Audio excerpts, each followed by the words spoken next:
Baboy!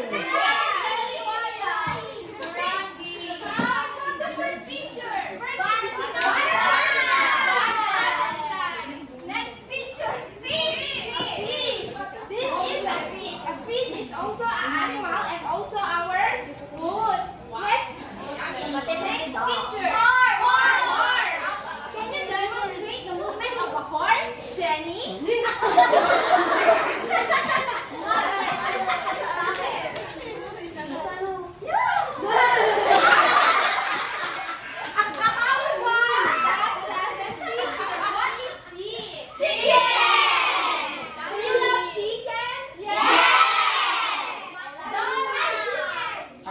Kindly ask your classmates to raise their kababa.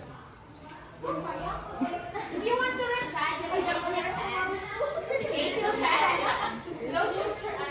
Okay, how about the last picture? Cow. This is a cow. Do you have cow in your house?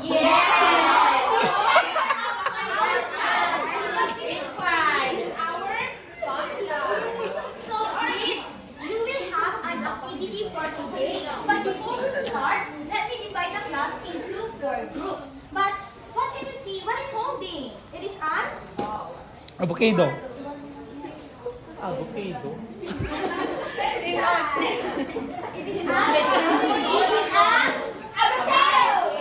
So this avocado contains of numbers. So what you will do is you're going to pick one of this avocado in order to know what group you will be. So for this slide, can you pick one of this avocado? Open it. So what number did you get? 4, teacher. So this line will be the group 4. This line, can you pick? What number? Winnie ka na. So this line will be the group 3. Ikanak man. April. Ay, April. Avocado. Avocado. And for this line, can you pick Johaira?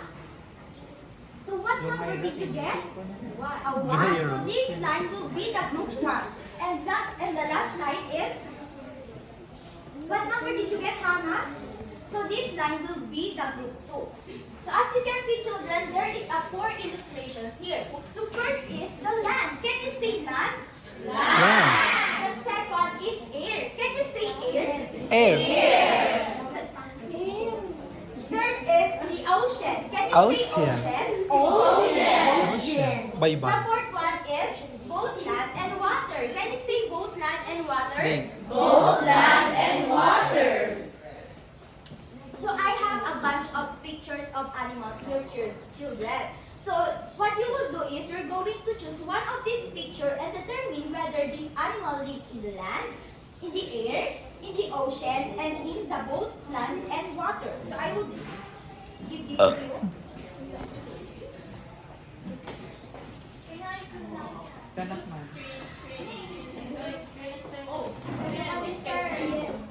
So, children, I will give you a 5 seconds to choose one of those pictures and determine whether this animal lives in the land, the air, in the ocean, and in both land and water.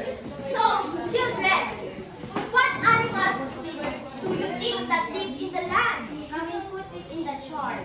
I will give you a 5 seconds to choose those pictures and one member of each group will put the picture in the chart.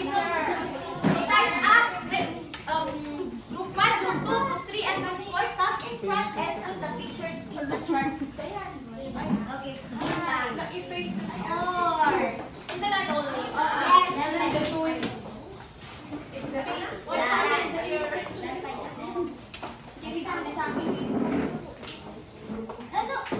Oh my God, I will paste this in the house. Ay, sorry. Ang nag-erase your answers are correct. I think so. We will determine that later. Ay,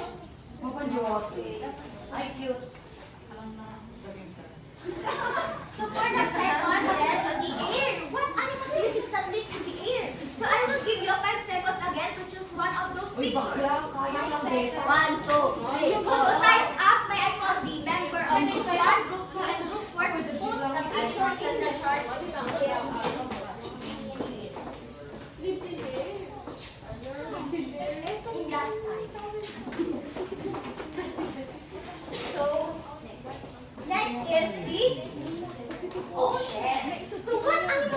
that lives in the ocean? Fish. Crocodile. You're going to choose those picture, children. So I will give you another 5 seconds to choose those pictures and write.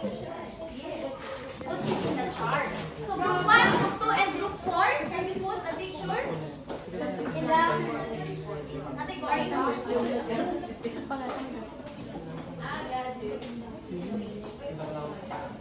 Oh my God, I'm not going to go to bye-bye na because there's a crowd. And for the last one is, what animals do you think that can live both land and water? What animals there is? How much is that? Okay, so I will call now the members to put the pictures that you choose.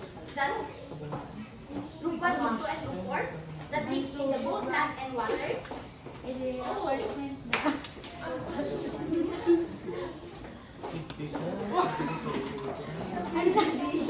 about the other groups? Alaki So do you think your answers are correct? Yes, teacher. You could change it later. Yes, correct.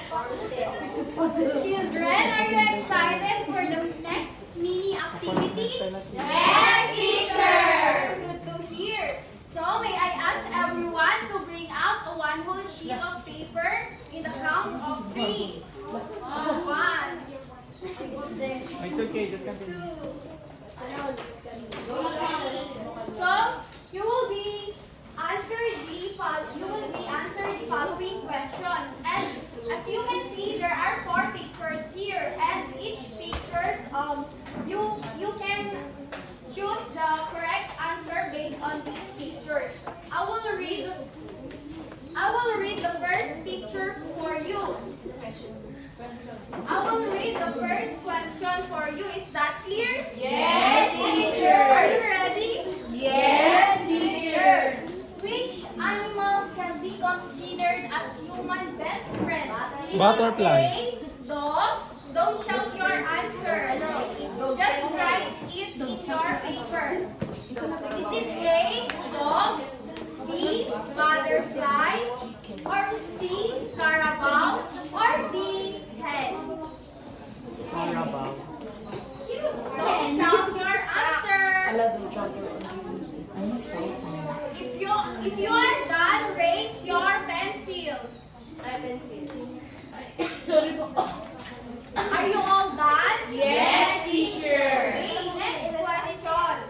Which of the animals can fly? Which of these animals can fly? Dog. Is it A, dog, B, butterfly, C, carabao, or D, hen? D, hen. Don't shout your answer. No. Just write it in your paper. 3 minutes lang. Okay, next question. Are you all done? Yes, teacher. Okay, very good. Which of these animals can help farmers plow the farm in the field? Is it A, dog, B, butterfly, C, carabao, or D, hen?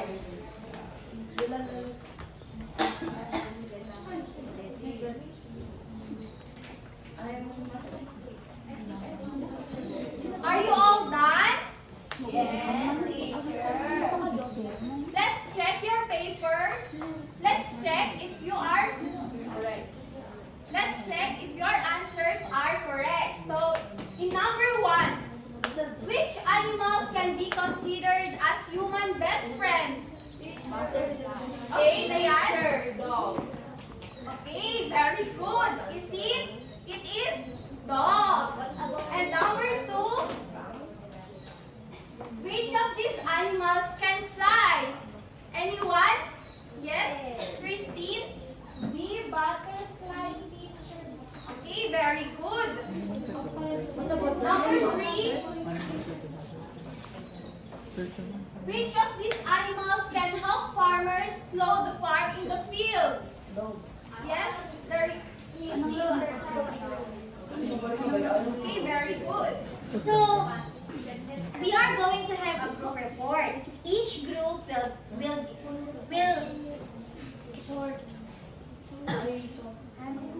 so each group will we're going to explain why they put the animals in their immediate surroundings. Okay, so let's have group 1. Who's group 1?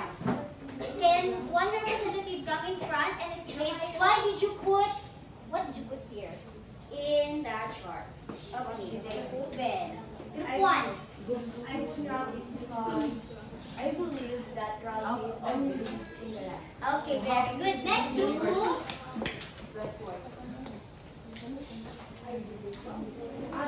Okay, so there are different habitat of animals. And let's see if your answers are correct that you put in the chart. So, let's see if your answers are correct. So, animals that live in land are called terrestrial animals. What do you call the animals that live in land? Terrestrial animals. Very good, terrestrial animals.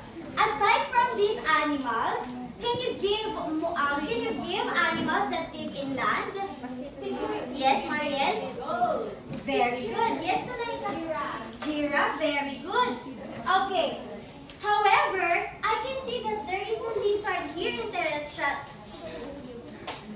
However, I mean, is it correct that a lizard live in terrestrial? In terrestrial? Maybe. Do you believe that they can live in land? Yes. Yes, they live in land. However, they live in both land and water. They can only survive in land for a short span of time. So next is both land and water. Both land and animals that live in both land and water are called amphibians. Amphibian animals are animals that live in both land and water. Aside from frog, the newt and bullfrog, can you give animals that live in both land and water? Okay, very good. Let us now move on to the third picture. One What can minute you left. observe to these animals? They have wings. So these animals have feathers and also wings in order for them to fly. So these animals are called the aerial animals. Can you give me another example of animals that can fly? Monet? Maniki. A bat, that is right. A bat is also an aerial animal because they can fly. Okay, aside from animals that live on both land and water, and in the air, we also have animals that live in water. So there are animals that live on water in different bodies of water. We have fish, whale, dolphin, and crab. What other animals that live on water, children? Shark. Very good, shark. So these animals called aquatic animals. So aquatic animals are the creatures that live in different bodies of water. What again? The animals, what can we call the animals that live on the sea or ocean? Aquatic animals. Very good. How about the animals that have wings and that live on the air? Aerial Very animals. good, children. How about in the both land and in the water? Amphibians.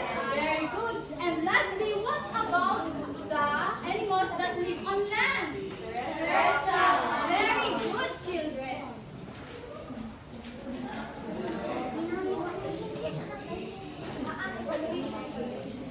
So we have an activity for today, children. I will group you into 4 groups, but in our previous group activity, in the same group.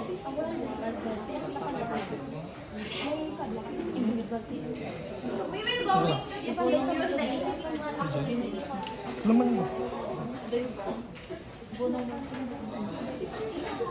Are you all done? Yes. Yes. Right. You may pass your papers. So this will be So, your pass teacher. assignment. These the different animals that you can see in your surroundings. Then identify whether they are terrestrial animals, amphibians,